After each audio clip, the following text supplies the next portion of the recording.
saling menyalahkan. Araf akhirnya setuju dengan pendapat Naura.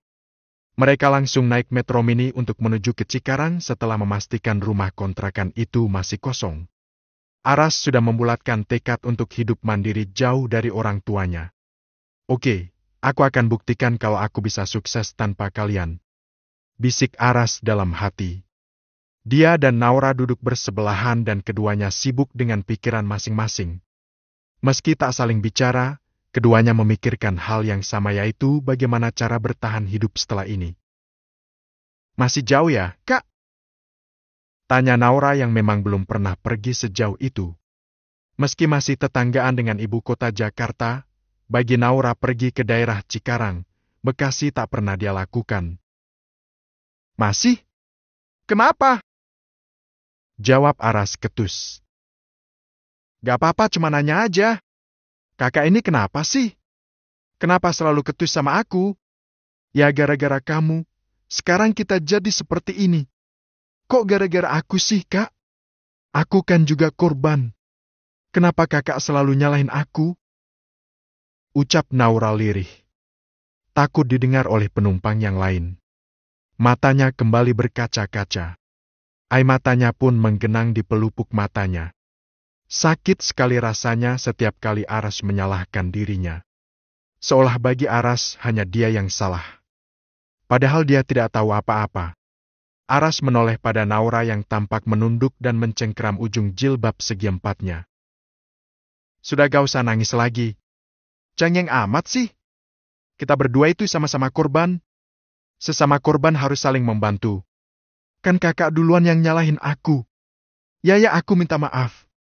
Aku udah salah sama kamu. Aku hanya tidak menyangka aja semuanya harus seperti ini. Kira-kira siapa ya yang tega melakukan semua ini? Tanya Aras yang masih belum rela jika dia difitnah sampai seperti ini. Dia kemudian mengingat apa saja yang terjadi sebelum kejadian naas itu. Kejadian yang membuatnya harus keluar dari rumah mewah Indraguna Prasaja. Aku tidak tahu, Kak. Aku kan sudah bilang, setelah makan malam, aku sudah tidak ingat apa-apa lagi. Kalau aku waktu itu juga diajak minum sedikit sama temen. Tapi setelah itu kita pulang ke rumah masing-masing. Aku yang tidak biasa minum muntah-muntah di jalan dan pingsan. Dan setelah itu kayaknya aku dibawa seseorang. Tapi aku gak jelas. Kakak minum? Has, jangan keras-keras dan kera, ya dipaksa sama teman. Aku gak butuh ceramahmu ya. Aku sudah tahu aku salah. Ya mungkin karena aku berbuat dosa, akhirnya Allah hukum aku seperti ini. Astagfirullah. Lalu kakak gak coba tanya teman kakak yang ngajak minum? Sudah. Tapi tiba-tiba saja dia menghilang. Nomornya juga tidak bisa dihubungi. Kalau saja ada rekaman CCTV hotel siapa yang masuk ke kamar itu. Sayangnya gak ada. Yang menjebak kita terlalu pintar. Dia sudah merencanakan semuanya dari awal. Sengaja melakukan semua itu. Kejahatan berencana. Cikarang. Udah sampai nih. Kita ngobrol sampai gak terasa udah sampai Cikarang aja. Ucap Aras. Dia lalu berdiri mengambil tas ransel miliknya dan milik Naura. Mereka berdua lalu turun dari metro mini, lalu mencari angkot untuk menuju ke Cikarang Utara sesuai yang tertera di iklan online. Setelah sampai di Cikarang Utara, Aras dan Naura turun tepat di depan kantor kecamatan. Kita coba tanya dulu aja ya. Kayaknya sih di daerah sini. Aku kan lumayan sering ke daerah sini, biasa sama teman-teman kampus. Jadi lumayan pahamlah daerah sini. Tapi tempatnya di mana aku juga kurang tahu karena belum pernah belusukan ke dalam kampung. Coba kamu telepon yang punya kontrakan. Bentar ya, Kak. Naura kemudian menelpon orang yang punya kontrakan. Kok gak aktif ya, Kak? Ucap Naura. Coba lagi. Iya, Kak. Naura kembali menelpon. Tapi tidak juga tersambung. Kita langsung ke alamat rumah itu saja. Mungkin orangnya lagi istirahat. Hapnya dicas kali. Aras kemudian mencari ojek untuk mengantarkan dia dan Naura ke alamat rumah itu. Iya, Kak. Pak, alamat ini tahu gak? Tanya Aras pada seorang tukang ojek yang sedang mangkal di depan kecamatan. Gak salah, Bang? Tanya tukang ojek. Kenapa emangnya? Itu kan tanah kuburan. No, di sebelah sana, no. Gak jauh dari sini kok. Kalau tetap mau ke sana, ane anterin Bang.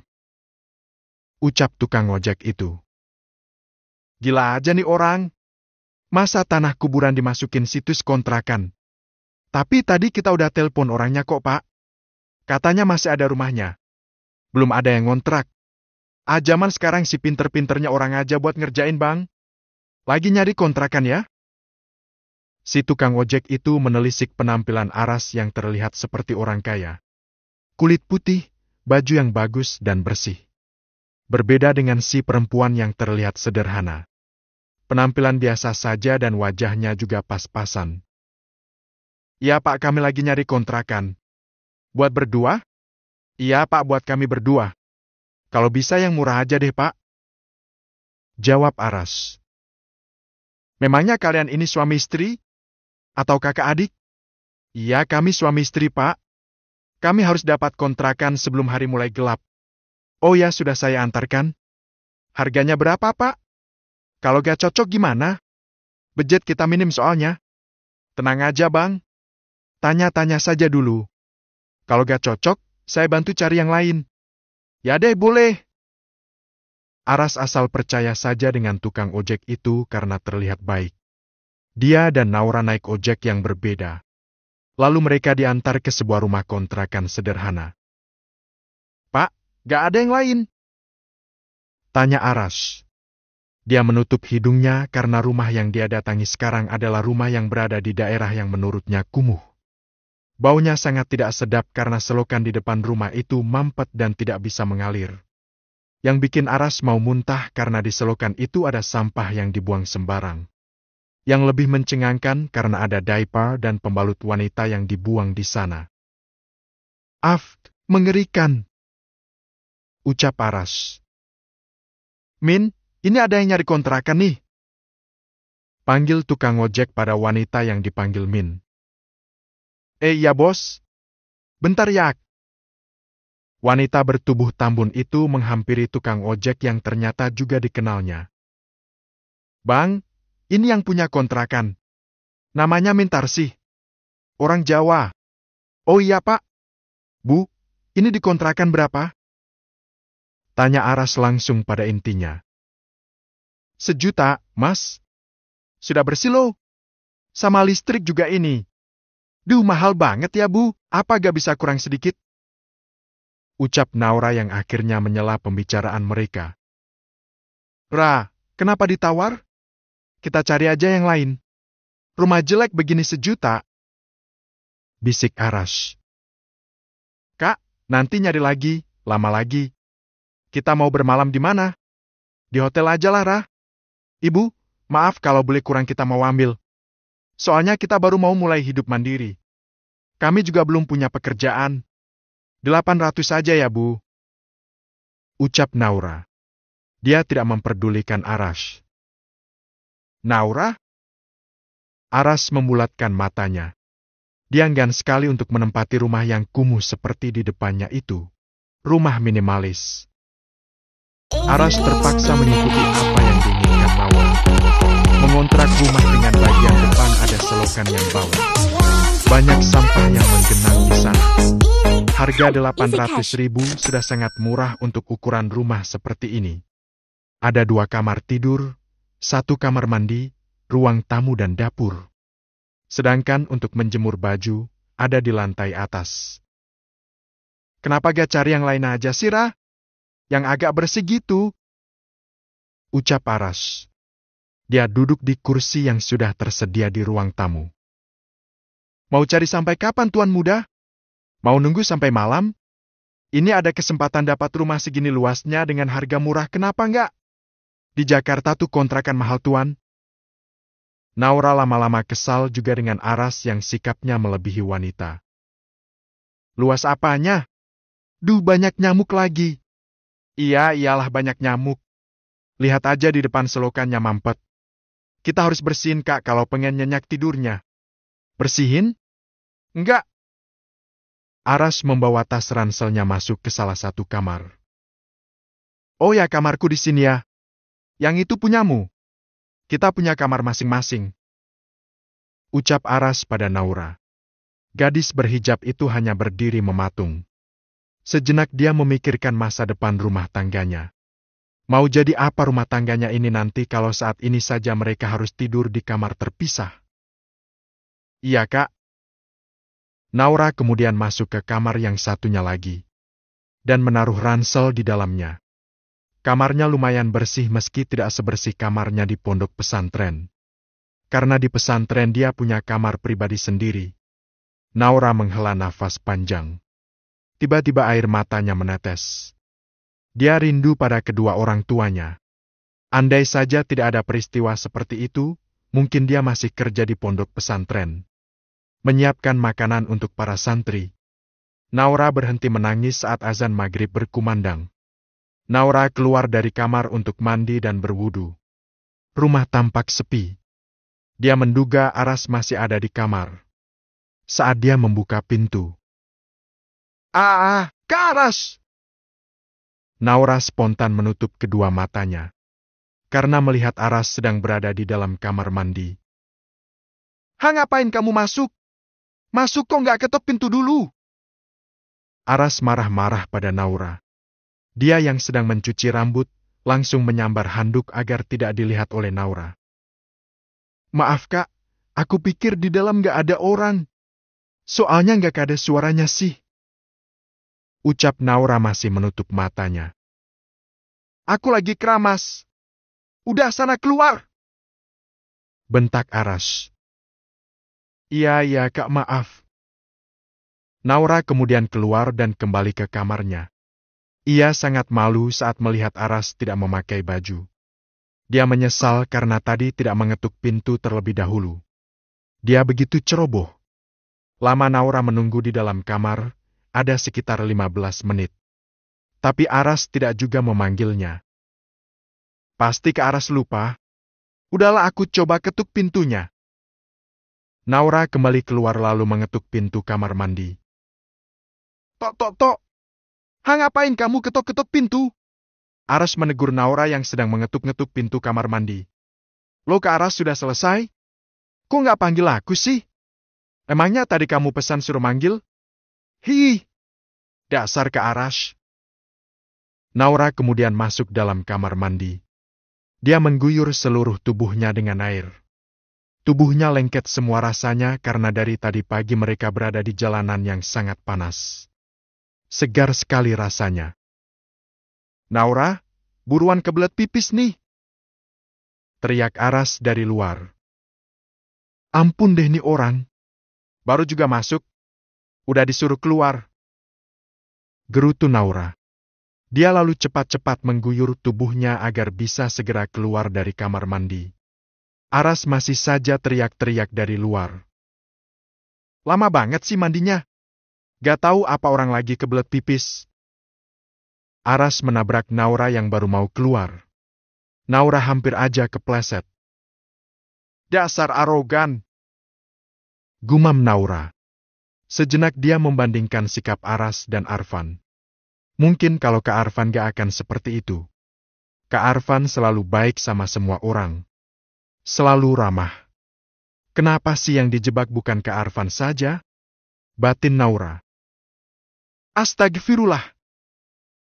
Naura kemudian salat maghrib di kamarnya. Harusnya Aras yang menjadi imamnya. Tapi mungkin hanya mimpi kalau dia sampai ingin Aras menjadi imamnya. Assalamualaikum warahmatullah. Naura akhirnya selesai juga salatnya. Naura, bikinin makanan dang. Aku lapar nih. Uang kita kan masih banyak. Beli apa gitu di luar? Tita Aras sambil memegang perutnya. Dia membuka penutup kamar Naura yang hanya tertutup gorden. Bukan pintu. Tuan muda, uang kita tinggal 1.680.000. Karena tadi yang 20 buat ongkos ojek.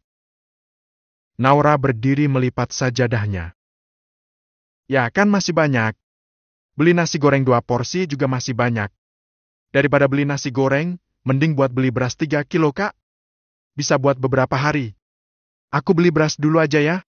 Astaga, Kamu beli beras, terus dimasak dulu baru bisa masak nasi goreng. Keburu tidur akunya. Aras kembali marah-marah. Ya sudah, aku beli nasi aja 5.000 nanti digoreng sendiri. Udah deh, Ra, malam ini beli aja dulu. Kalau mau masak besok saja. Besok aja kamu hitung-hitungannya. Sekarang beli nasi goreng aja dulu sana. Aku takut, Kak. Malam-malam pergi sendiri. Aku kan gak tahu warung nasgor di mana. Ya udah, kita beli barengan aja. Sekalian makan di sana. Duh, ribet. Gara-gara kamu nih kita jadi sial begini. Mau makan aja masih harus hitung-hitung uangnya. Gerutu Aras. Naura kemudian pergi bersama Arash. Mereka mau membeli nasi goreng. Letaknya lumayan jauh karena rumah kontrakannya memang masuk ke dalam gang yang hanya bisa dilalui sepeda motor. Alhamdulillah kenyang. Duh, capek. Gak ada motor, gak ada mobil. Aras kembali menggerutu saat selesai makan nasi goreng. Dia berjalan berdua bersama Naura. Tidak usah mengeluh terus, Kak. Kalau kakak sibuk mengeluh, kita gak akan bisa bertahan hidup. Aku beli beras sama bumbu dulu sekalian beli minum. Naura mendahului Aras yang masih saja menggerutu sambil menendang-nendang batu. Hei, tunggu, Ra! Teriak Aras. Setelah sampai di rumah, Naura dan Aras duduk berdua di ruang tamu. Tak ada yang mau memulai lebih dulu. Kak, uang kita masih 1.600.000-an. Ini adalah cadangan untuk beli makan dan bayar kontrakan bulan depan. Ya, kita mikir kemungkinan paling buruk sajalah. Kalau misal bulan depan kita belum dapat uang, kita masih bisa bayar kontrakan. Sekarang tinggal cari cara buat dapetin uang. Coba kalau ada motor, aku bisa ngojek. Gumam Aras. Cari sewa motor aja, Kak. Nanti coba tanya ibu yang punya kontrakan. Kalau di internet ini paling murah 350.000. Kalau ada yang dekat dan lebih murah kan lumayan, Kak. Berarti sehari 50.000 dang. Aras sedih sekali. Dia tidak menyangka bahwa hidupnya akan sesulit ini. DGIGT nyamuk. Malam itu pertama kali Aras dan Naura tidur di kontrakan. Rumah sederhana yang jauh dari tempat tinggal Aras sebelumnya. Disinilah Aras saat ini. Di kamar yang hanya berisi tempat tidur dan kasur busa tapi sudah tipis. Badannya sakit semua rasanya. Untuk memejamkan mata saja dia tidak bisa. Kadang terlintas rasa benci pada papanya, yang dengan teganya mengusir dia dari rumah. Indraguna Prasaja adalah laki-laki yang keras dan tegas. Aras yang mewarisi sebagian besar watak ayahnya ini justru tidak pernah akur dari dulu. Kadang Aras kecil memilih untuk pergi ke rumah kakeknya yang tak jauh dari rumahnya. Kakeknya yang akan selalu membelanya setiap kali Aras dimarahi oleh Indra. Tapi kini tak ada lagi sosok pelindung itu. Kakek tercintanya, Prasaja telah pergi untuk selamanya setahun yang lalu. Dan setelah itu semuanya berubah. Harusnya Aras yang diberi tanggung jawab untuk memimpin perusahaan setelah Indra. Tapi selalu saja ada orang yang tidak suka. Dan bodohnya dia tidak pernah bisa menemukan orang itu sampai sekarang. Ya sampai dia terusir dari rumah karena fitnah. Flashback on. Aras, kalau nanti kakek sudah tidak ada, kamu yang meneruskan usaha kakek ya. Bantu papamu untuk mengelola perusahaan. Jangan main terus. Ucap Prasaja sebelum dia meninggal. Enggak, kek. Papa pasti tidak akan setuju. Aku ini kan bodoh dan bandel. Tidak seperti Arfan yang selalu menurut dan pintar. Arfan tidak cocok menjadi pemimpin. Dia terlalu lembek untuk jadi seorang pemimpin. Perusahaan butuh pemimpin yang tegas. Dan kakek yakin kamu bisa melakukannya. Jangan kecewakan kakek ya, Rash. Prasaja mengusap rambut Aras yang tebal dan hitam. Sedikit gondrong karena Aras jarang potong rambut. Tapi papa pasti tidak setuju, kek. Tenang saja. Masalah papamu biar kakek yang urus. Kalau kakek sudah bicara, papamu pasti tidak akan menolak. Baik, kek. Kalau kakek percaya sama aku janji tidak akan mengecewakan kakek. Aras, kamu harus salat yang rajin. Manusia itu tidak selamanya hidup di dunia. Kalau sudah tua seperti kakek, Nunggu apa lagi selain ajal? Tidak hanya orang yang sudah tua, yang masih muda juga banyak yang meninggal. Kurangilah kegiatan yang kurang bermanfaat. Kamu bisa pergi ke pesantren dan belajar agama di sana. Papamu kesal karena kamu tidak pernah mau disuruh belajar di sana. Aku lemah dalam hafalan, Kek. Aku susah sekali menghafal Quran. Tidak seperti Arfan. Mungkin karena dia lahir duluan, jadi kepintarannya diambil dia semua kali ya? Allah curang. Hash, istighfar Arash. Jangan ngomong seperti itu.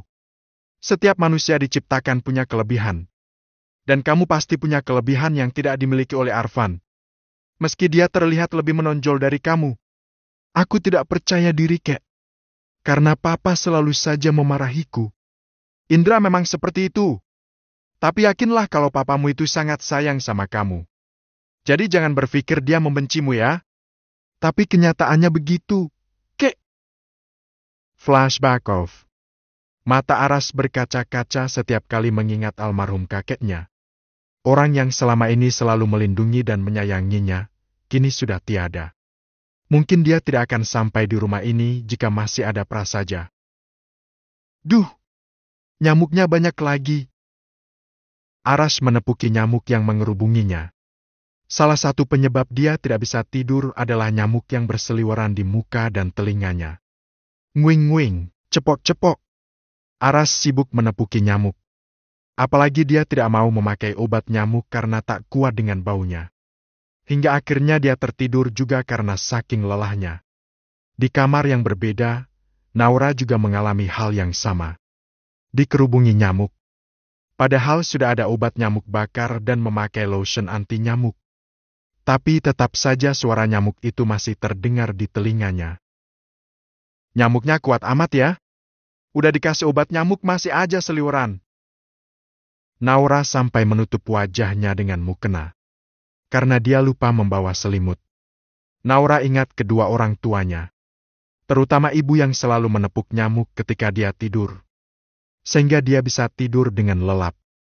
Naura sudah memberi kabar kepada kedua orang tuanya kalau dia sudah mendapatkan rumah kontrakan.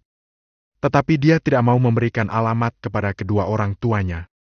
Dia hanya ingin mandiri, karena sudah menjadi istri, meski tidak sebagaimana istri pada umumnya. Bahkan di malam pertama mereka ini, mereka harus tidur di kamar yang terpisah. Karena sampai saat ini pun belum ada perasaan untuk Aras. Pernikahan yang dipaksakan. Menyesal juga tidak ada gunanya. Karena semuanya sudah terjadi. Naura hanya bisa berharap bahwa inilah yang terbaik untuknya. Hidup bersama Aras entah sampai kapan. Padahal kalau boleh jujur, dia sebetulnya lebih menyukai Arfan daripada Aras. Dari kecil Arfan yang selalu melindunginya. Sedangkan Aras selalu saja menggoda dan menjahilinya. Naura ingat waktu itu, ketika boneka yang baru saja dibelikan ibunya dari pasar dirusak oleh Aras. Naura kecil menangis terseduh-seduh dan Arfan yang datang untuk menghiburnya. Naura sedih karena pada akhirnya bukan Arfan yang menjadi pendampingnya. Tetapi Aras. Laki-laki yang sangat dia benci waktu kecil. Keesokan harinya, Naura sudah bangun pagi-pagi dan sedikit demi sedikit membersihkan rumah yang beberapa bagian masih berdebu. Tetapi Aras justru tidak juga keluar dari kamarnya. Kak Aras sudah salat subuh apa belum ya? Ini kan sudah jam ke-7. Dibangunin apa enggak ya? Naura serba salah. Kalau tidak dibangunkan takutnya Aras belum salat, tapi kalau dibangunkan, dia takut mengganggu Aras. Dibangunin aja lah. Daripada aku juga ikut dosa karena tidak mengingatkan suamiku untuk salat. Gumam Naura. Naura mengetuk pintu berulang kali. Dan setelah itu tiba-tiba ada yang membuka pintunya. Ada apa sih berisik banget? Masih ngantuk tahu? Aras mengucek matanya lalu pelan-pelan membuka mata dan menatap Naura yang sudah berdiri di depan kamarnya. Bukannya menjawab, Naura justru tertawa terpingkal karena melihat Aras. Hah? Ngapain kamu ketawa-ketawa? Ucap Aras kesal tapi juga penasaran. Kakak coba ngaca deh. Makanya kalau tidur itu jangan kayak kebo. Lihat aja tuh diri kakak sekarang kayak apa. Mendengar ucapan Naura, Aras jadi membelalakan matanya lalu penasaran ada apa dengan dirinya. Emangnya kenapa sih? Aras menyenggol lengan Naura lalu mencari cermin yang kebetulan sudah ada di ruang tamu. Cermin yang tidak terlalu besar tapi cukuplah untuk melihat pantulan wajahnya. Astagfirullah! Ucap Aras spontan saat melihat pantulan dirinya di cermin. Bintik-bintik merah begitu banyak di wajahnya. Gimana ceritanya itu nyamuk bisa gigitin wajahku? Kok aku gak kerasa? Aras meraba wajahnya yang merah-merah karena gigitan nyamuk. Rasain kamu, Kak. Salah sendiri tidak mau pakai anti nyamuk. Ya resiko digigitin nyamuk. Kak mau ngapain kamu? Naura berjalan mundur saat Aras tiba-tiba berjalan ke arahnya. Jangan lupa tinggalkan komentar ya, Kak. Makasih. Pura-pura tidak peduli. Naura ketakutan saat Aras tiba-tiba berjalan ke arahnya dan mulai begitu dekat dengan tubuhnya. Dia semakin mundur hingga menabrak tembok. Saat ini tak bisa lagi menghindar. Jangan macam-macam kamu, Kak! Gertak Naura. Aras tidak menjawab. Dia justru memajukan wajahnya mendekati Naura. Gadis itu sampai memejamkan mata karena takut melihat Aras. Hahaha, ger banget kamu ya. Ternyata kamu diam-diam ingin dicium olehku ya. Tuh lihat wajahmu di kaca kayak apa. Kamu juga digigitin nyamuk. Gak ngaca apa. Malah ngatain orang. Makanya kalau tidur jangan kayak kebo. Ucap Aras yang kemudian langsung pergi meninggalkan Naura dan masuk ke kamar mandi. Di dalam kamar mandi pun dia masih tertawa terbahak-bahak. Awas kamu, Kak. Masa sih wajahku penuh dengan gigitan nyamuk? Naura kemudian melakukan hal yang sama seperti Aras. Melihat pantulan wajahnya di cermin. Astagfirullah. Ternyata aku juga digigitin nyamuk. Oh ya, aku kan memang tidak memakai anti nyamuk di muka. Duh, gimana ini cara ngilanginnya? Naura mengusap-usap wajahnya. Dia merasa malu dengan muka yang penuh dengan gigitan nyamuk. Sudahlah, nanti juga hilang sendiri. Naura mengambil sapu lalu membersihkan bagian teras yang lebarnya tidak seberapa. Hanya cukup untuk menaruh 2 motor saja. Itu kalau mereka punya motor. Sambil menyapu, Naura jadi kepikiran untuk membuka warung makan saja di rumah. Kebetulan dia memang suka memasak. Tapi setelah dia melihat selokan bagian depan rumahnya, dia jadi mengurungkan niatnya. Mana ada yang mau beli makan di sini? Sedangkan selokan di depan rumah ini sangat bau dan kotor. Pasti pada jijik. Kalau aja ada yang mau bersihin. Naura kemudian melihat ada garukan sampah yang bentuknya seperti garpu berukuran besar. Mungkin dari pemilik sebelumnya dan diletakkan di pojokan rumah. Naura jadi punya ide untuk membersihkan selokan depan rumahnya agar tidak tersumbat. Buat dirinya ini bukan sesuatu yang sulit. Karena dia juga sudah terbiasa melakukannya di pesantren. Bersih-bersih adalah pekerjaan yang paling dia sukai. Karena kebersihan itu adalah sebagian dari iman. Bismillah, semoga dengan ini niatku untuk buka warung bisa terlaksana. Harus bersih biar ada orang yang mau beli. Naura, sarapannya mana? Teriak Aras dari dalam rumah. Padahal baru saja Naura mau membersihkan selokan. Sarapan? Ambil aja di meja. Ada nasi sama telur ceplok tuh. Naura dari pagi sudah memasak nasi. Dia beruntung kontrakan ini tidak kosong. Sudah ada perabot meski tak banyak. Meski tak ada magic cam, setidaknya ada dandang yang bisa dia gunakan untuk memasak nasi. Dan juga wajan untuk menggoreng telur. Cuma ini? Teriak Aras lagi. Mendengar teriakan Aras, Naura jadi kesal. Kak, makan saja seadanya. Kita harus berhemat. Jangan boros-boros karena kita belum punya pekerjaan tetap. Belajar bersyukur. Masih mending kita bisa makan pagi ini. No, lihat di luar sana banyak orang yang gak bisa makan karena gak punya uang. Udahlah, gak usah ngomong lagi. Pagi-pagi udah ceramah. Bikin kesel aja. Semua gara-gara kamu. Terus aja salahin aku, Kak. Ya emang aku yang salah. Tapi jangan ngomong itu terus sama aku. Sakit tahu. Emang siapa yang mau kayak gini? Aku juga gak tahu kenapa semua ini bisa terjadi sama kita. Tapi tolong jangan salahin aku terus, Dang.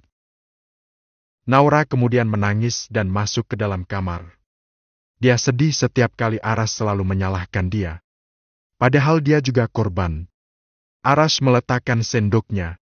Dia melihat Naura menangis dan masuk ke dalam kamar. Dia jadi merasa bersalah karena sudah bersikap buruk pada gadis itu. Padahal sekarang Naura adalah istrinya. Rah, jangan nangis, Dang. Kalau kamu ngambek, siapa yang masakin aku? Yang nyuciin baju, yang bersihin rumah. Ucap Aras saat menyibak tirai kamar Naura. Dan mendapati gadis itu sedang duduk menunduk di atas ranjangnya sambil menangis. Masak sendiri, cuci sendiri sana. Gak usah nyuruh-nyuruh aku. Aku bukan pembantumu sekarang. Iya, kamu kan istriku. Istri kan harus melayani suami. Termasuk masakin dan nyuciin bajunya. Ya kan? Ke Aras keluar sana. Bikin orang kesel aja. Bentak Naura sambil menangis. Ya udah aku keluar. Aras lalu keluar seperti yang diperintahkan Naura. Dia lalu mengambil piring yang diisi nasi dan telur ceplok. Bukan satu piring, tapi 2 piring. Lah, makan yuk. Ajak Aras. Keluar, Kak. Aku kan udah bilang kamu keluar. Jangan sok peduli sama aku. Aku bawain makanan buatmu juga loh.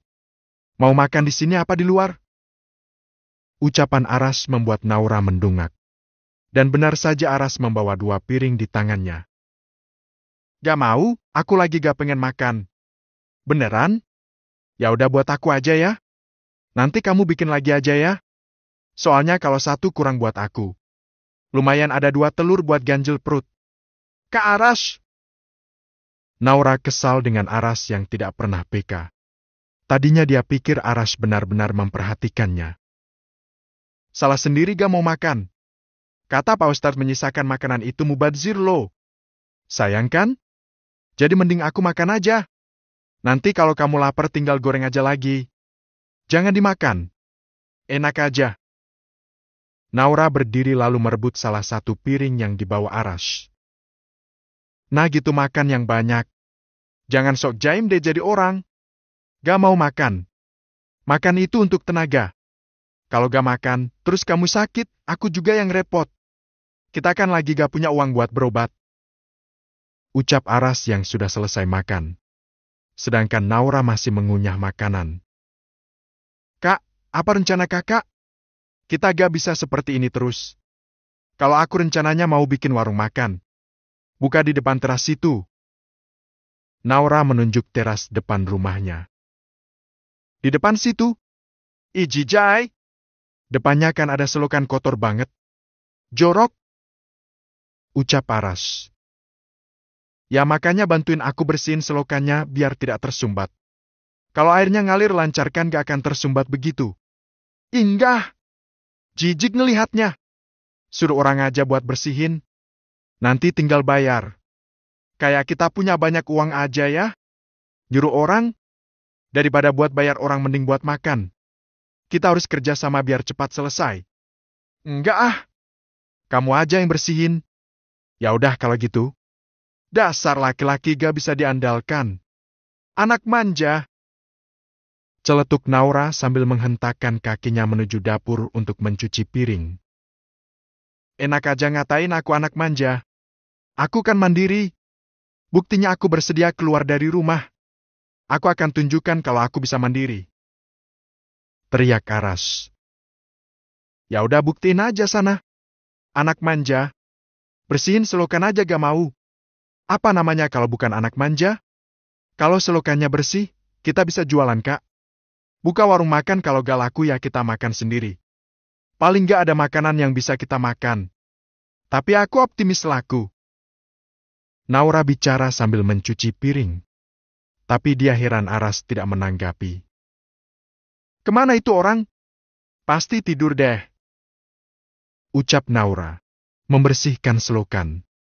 Ayo segera Naura klik di tak bawah percaya untuk dengan mendaftar. apa yang dilihatnya. Saya pinjam 10 juta Seperti mimpi selama 5 seorang bulan. Aras, Bunganya cuma tuan muda 100 dari ribu keluarga aja. Prasaja Saya mau meminjam membersihkan 30 juta selokan yang dengan begitu bunga kotor yang di lebih depan rendah, rumah dengan bunga tetangga jauh mereka. lebih terjangkau dari Kulitnya kalian. yang Untuk putih pinjaman itu 50 terlihat juta, mengkilat saat bunga per keringat bulannya yang hanya mengucur 100 di ribu tubuhnya aja. itu tertimpa Isi cash sinar sudah matahari. berizin dan diawasi oleh Aras OJK. sengaja Selain melepas itu, cicilan bajunya paling dan lama sampai mengikatnya 12 ke bulan. belakang kepala Bayar untuk cicilan jadi melindungi santai tubuh. deh. Seperti masker baju yang dipakai para tukang bangunan. Kak, pakai baju dulu dong.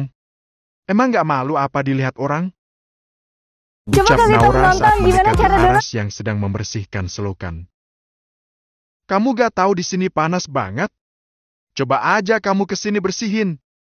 Emang kuat? Panas begini suruh pakai baju. Gerutu Aras.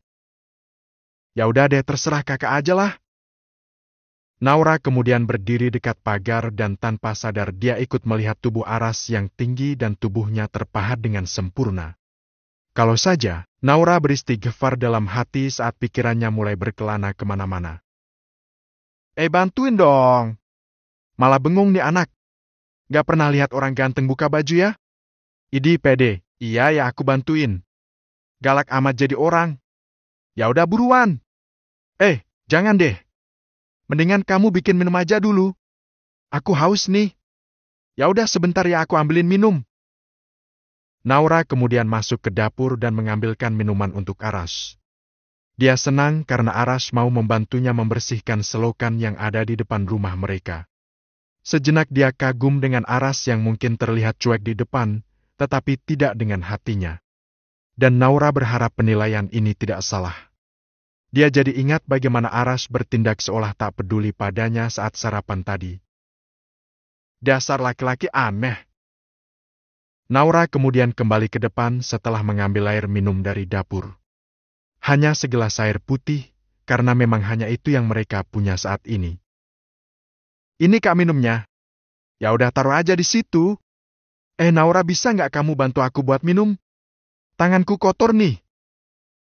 Celetuk Aras. Ya. Sebentar ya. Naura kemudian mengambil lagi gelas yang berisi air putih lalu menghampiri Aras dan membantu laki-laki itu untuk minum. Saat itu pula dua pasang mata itu saling bertemu. Uk.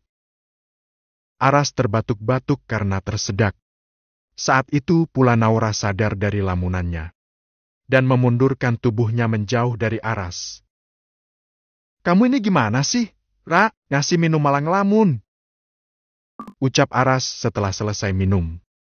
Yang bener dong malah ngelamun. Iya, aku tahu aku emang ganteng. Tapi kamu gak perlu melamun sampai kayak gitu. Ya iyalah, pede amat jadi orang. Naura kemudian berjalan masuk ke dalam untuk meletakkan gelasnya. Lalu kembali keluar untuk membantu Aras. Ngapain kamu di sini? Tanya Aras saat melihat Naura berdiri di dekatnya. Aras masih berusaha untuk membersihkan sumbatan yang ada di selokan. Aras membersihkan semua kotoran. Lalu dengan memakai garukan sampah, dia mengeluarkan sampah yang ada di dalam selokan dan menariknya ke atas lalu mengumpulkan di pinggir selokan. Ya mau bantuin kakak lah. Tadi kan kakak yang bilang suruh bantuin. Gak usah. Udah kamu duduk aja sana di dalam. Nanti malah bikin repot aja. Ucap Aras dengan nada ketus. Mas ganteng, lagi bersihin sampah ya? Tiba-tiba seorang tetangga yang tinggal di samping rumah mereka. Sepertinya sudah kepala 4 umurnya tetapi penampilannya bak seorang biduan. Memakai dras selututan palengan, dandanan sedikit menor dan rambut yang diikat ekor kuda. Iya bu. Naura yang tadinya mau masuk ke dalam, akhirnya berdiri saja di dekat pagar mengawasi Aras dan tetangga itu. Entah kenapa dia tidak rela jika suaminya diganggu oleh perempuan lain meskipun itu lebih tua. Mau saya bantuin, Mas? Tanya wanita itu. Tidak usah, Bu. Saya bisa sendiri kok. Jawab Aras sopan. Dia mungkin urakan. Tapi pada orang yang lebih tua, dia selalu sopan. Itu adiknya ya, Mas? Atau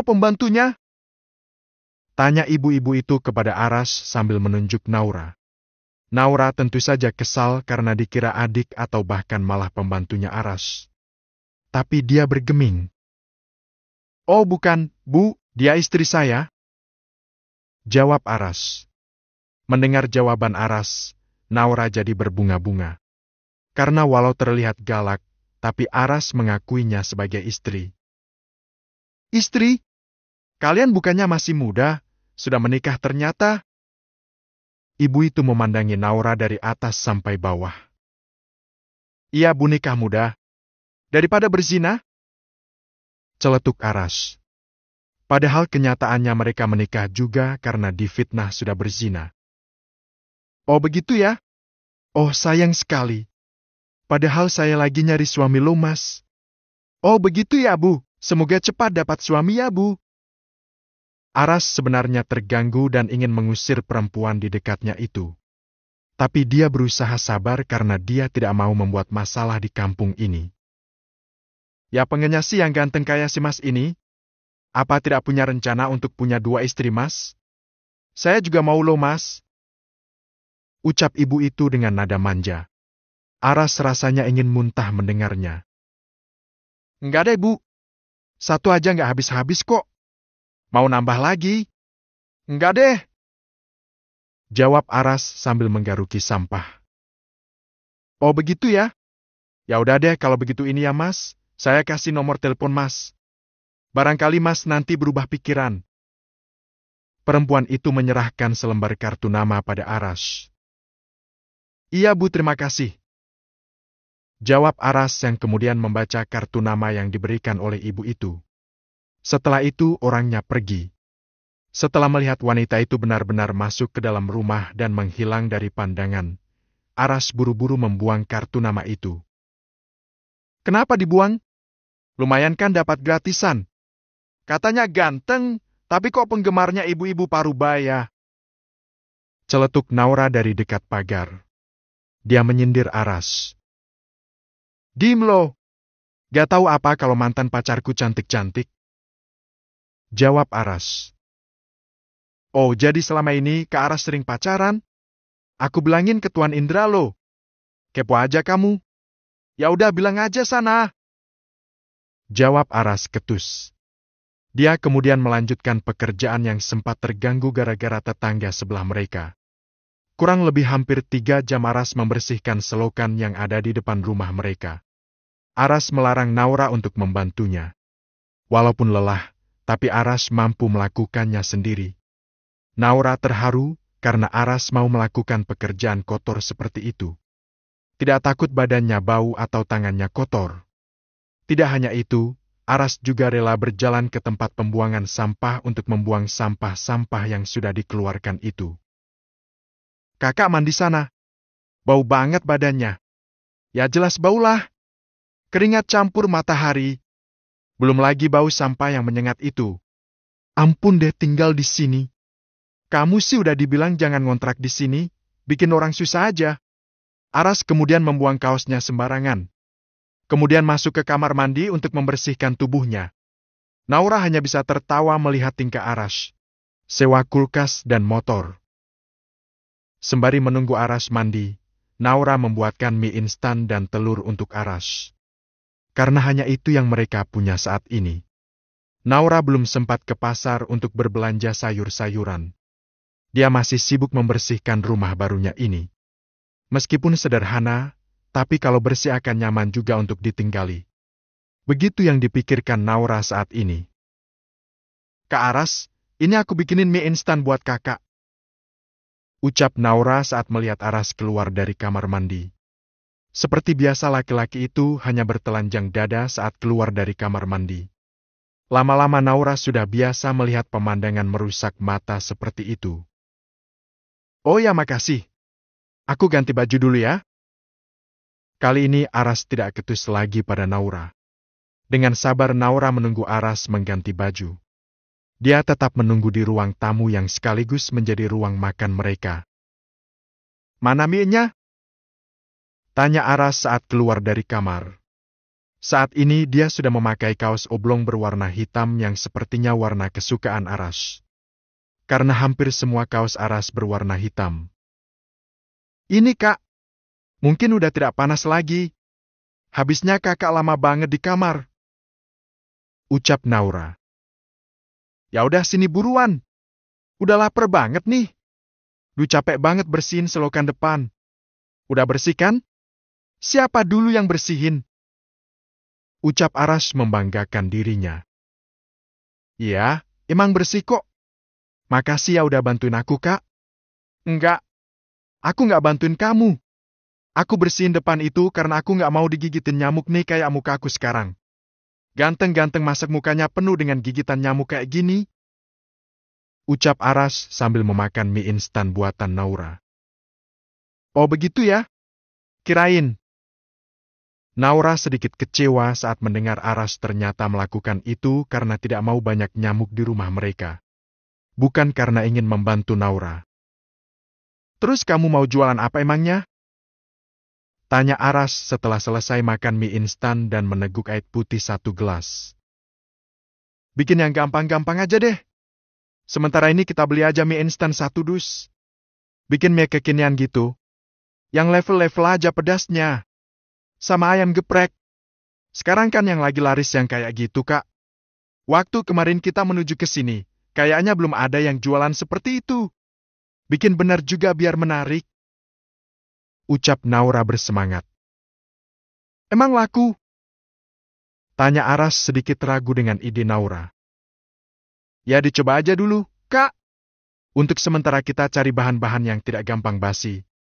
Aku sih pengennya jualan nasi uduk, tapi kalau nggak laku kan basi. Sementara kita bikin yang minim resiko aja dulu. Jadi kita cuman stok Indomie, telur, keju, sosis ya pokoknya bahan-bahan yang tahan lama. Ya bagus juga sih. Tapi kan kita nggak punya kulkas buat nyimpen bahan-bahan seperti telur dan sosis. Iya ya kak. Naura kembali berpikir bagaimana caranya agar bisa mempunyai kulkas. Kita nyari sewaan kulkas aja gimana? Kalau emang kamu niat untuk jualan seperti itu, sekalian aja bikin es juga. Kayaknya di sini banyak anak-anak. Oh ya juga ya. Tapi uang kita tinggal 1,5 juta. Sewa kulkas emangnya berapa? Ah bentar aku browsing dulu ya. Naura kemudian mengetikkan sewa kulkas dan masuk ke situs jual beli online. Rupanya ada juga persewaan kulkas di sana. Naura memilih marketplace agar lebih aman transaksinya. Gimana ada nggak? Tanya Aras yang ternyata dari tadi memperhatikan Naura. Ada nih kak, murah kok ternyata yang paling murah Rp100.000 per bulan. Ya udah sewa aja. Kan bisa buat nyimpen bahan-bahan makanan. Biar nggak cepat basi. Ya deh, Kak. Naura lalu memesan kulkas di situs jual beli online itu. Sembari menunggu barangnya datang, Naura dan Aras membicarakan tentang masa depan mereka. Aku nggak bisa kayak gini terus. Rah, kuliah aku juga terbengkalai gara-gara ini. Jawab Aras. Wajahnya murung. Terlihat sekali dia sedang sedih. Memangnya kuliahnya masih lama, Kak? Tinggal skripsi. Tapi kalau tidak segera dikerjakan, aku gak akan lulus-lulus nanti. Ya udah kakak lanjutin aja. Ya, tapi kan nanti butuh biaya banyak buat bikin skripsi. Penelitianku juga belum selesai. Kita cari uang bareng-bareng aja. Kakak harus buktikan kalau kakak bisa sukses tanpa bantuan orang tua. Orang yang memfitnah kita itu pasti ingin menghancurkan kakak. Jadi tunjukkan pada dia kalau kakak itu tidak lemah. Kakak harus berhasil meskipun dalam keadaan yang sulit. Ucap Naura memotivasi Aras. Aras mendengarkan nasihat Naura itu dengan seksama. Benar apa yang dikatakan Naura. Orang yang memfitnahnya itu pasti ingin menghancurkannya pelan-pelan. Tapi bukan Aras jika mudah menyerah begitu saja. Benar kata Naura, dia harus menunjukkan pada semua orang bahwa dia mampu untuk menjadi sukses meskipun tidak lagi berada dalam keluarga prasaja. Oke kalau begitu. Ayo kita tantang dunia. Aku mau sewa motor aja. Aku mau ngojek aja ya. Sambil cari uang buat makan dan juga bikin skripsi. Jawab Aras semangat. Nah gitu dong. Ayo kak semangat. Kita harus sama-sama berjuang agar jadi orang yang berhasil. Oke siapa takut? Ayo kita berjuang bersama. Naura dan Aras kemudian tertawa bersama. Tanpa sadar mereka ternyata bisa melengkapi satu sama lain. Meskipun belum ada cinta di antara mereka, setidaknya mereka bisa bekerja sama untuk membangun masa depan mereka. Yang entah mau dibawa kemana rumah tangga mereka ini. Ra, tolong dong cariin sewaan motor. Kamu kayaknya pinter banget cari-cari sewaan di internet. Iya, Kak. Sebentar ya aku cari dulu. Ucap Naura sambil memainkan jarinya berselancar di dunia maya untuk mencari persewaan motor. Udah belum? Lama banget carinya. Gerutu Aras. Ada nih, Kak. Tapi emang rata-rata Rp50.000 per hari. Tapi kalau ambil 1 bulan dapat potongan Rp100.000. Jadinya Rp1,4 Gimana? Mau gak? Jangan yang bulanan Dera, uang kita kan masih sedikit. Kalau ambil 1 minggu dulu aja gimana? Sambil nabung buat bayar 1 minggu berikutnya. Kalau 1 minggu berarti Rp300.000, Kak. Jadi penghasilan kakak 1 hari minimal harus Rp100.000. Buat bayar sewa dan kebutuhan makan kita. Ya berarti harus dapat 3 kali lipat. Rp150.000 kan kita harus menabung dan juga untuk makan. Ya nggak apa-apa sih. Itu juga buat kita pergi kemana-mana kan? Ya udah aku pesenin ya, Kak. Biar hari ini kita bisa dapat kulkas dan motor. Ucap Naura. Iya, sisa uangnya nanti kita belikan bahan-bahan buat kamu jualan. Ucap Aras. Tok tok tok. Assalamualaikum. Waalaikumsalam. Mungkin kulkasnya datang, Kak? Ucap Naura. Masa sih secepat itu? Jawab Aras. Naura kemudian membuka pintu. Ternyata ada orang yang punya rumah itu. Bu Yuni, ada apa, Bu? Tanya Naura. Mbak Naura, saya punya 3 motor. Salah satunya gak pernah kepake. Ini biar dipakai Mas Aras saja. Barangkali buat pergi kemana-mana. Daripada ngojek. Tapi bensinnya beli sendiri ya. Ucap ibu itu. Naura dan Aras terkejut mendengarnya. Bantuan datang tanpa diduga, motor pinjaman. Aras dan Naura terkejut saat ibu pemilik kontrakan itu menawarkan sepeda motor yang menurut mereka itu masih baru. Tapi kenapa dipinjamkan pada mereka? Aras dan Naura pun saling menatap. Mereka bingung dengan tawaran yang diajukan oleh ibu pemilik kontrakan. Tapi mereka juga tidak mau menyanyiakan kesempatan ini. Karena untuk mendapatkan uang Rp50.000 itu tidak mudah. Hanya untuk bayar sewa motor saja. Iya, kalau sehari dapat Rp50.000, kalau tidak mereka malah tidak dapat apa-apa. Justru malah bisa mengurangi tabungan mereka. Yang benar, Bu. Itu motornya masih baru loh, Bu. Ucap Aras. Iya, Mas Aras. Memang motornya nggak pernah dipakai. Tapi nggak baru kok. Itu udah lama, cuman nggak pernah dipakai aja. Kebetulan anak ibu yang punya motor itu kerja di luar kota. Jadi ya daripada nganggur mending Mas pakai aja motornya. Buat pergi kemana-mana. Iya, Bu, mau? Saya mau banget. Jawab Aras bersemangat. Alhamdulillah. Ini kunci dan STNK-nya ya, Mas. Tolong dijaga baik-baik motor saya. Ucap Bu Yuni sambil tersenyum. Insya Allah, Bu, saya akan jaga baik-baik motor Ibu. Saya pakai buat ngojek boleh, Bu? Terus saya bayar sewa motor ini berapa, Bu? Tanya Aras kemudian. Oh, tentu saja boleh, Mas Aras. Tidak apa-apa. Semoga saja bisa jadi berkah buat kalian untuk mencari nafkah. Tidak usah sewa. Sudah pakai aja. Asal dibelikan bensin saja. Beneran nih, Bu? Terima kasih banyak ya, Bu, bantuannya. Saya benar-benar terbantu dengan adanya motor ini. Dikasih gratis lagi. Ucap Aras. Sama-sama, Mas Aras. Kalau begitu saya permisi dulu ya.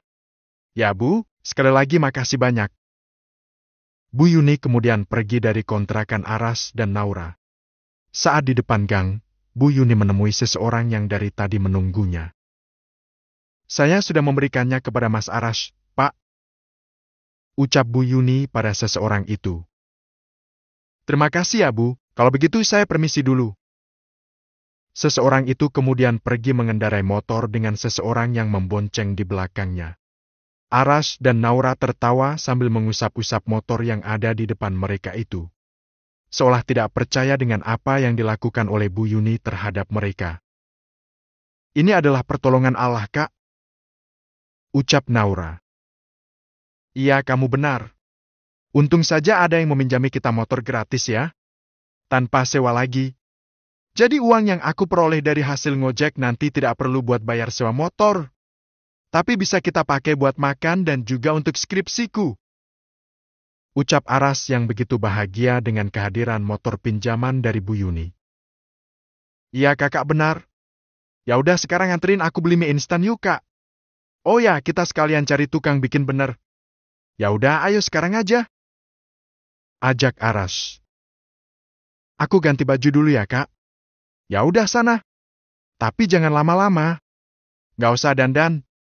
Dandan juga gak akan nambahin cantikmu, Ra. Ucap Arash sambil tersenyum. Ya biarin. Bilang aja gak rela kalau aku dilihatin sama cowok lain. Naura kemudian meninggalkan Arash. Pede amat jadi orang. Aku? Gak rela. Gerutu Arash. Arash kemudian menunggu Naura di teras. Sambil menjaga motornya. Dia harus menjaga motor pinjaman itu dengan baik. Lega rasanya, karena satu bebannya terkurangi dengan adanya motor ini. Hanya dengan modal bensin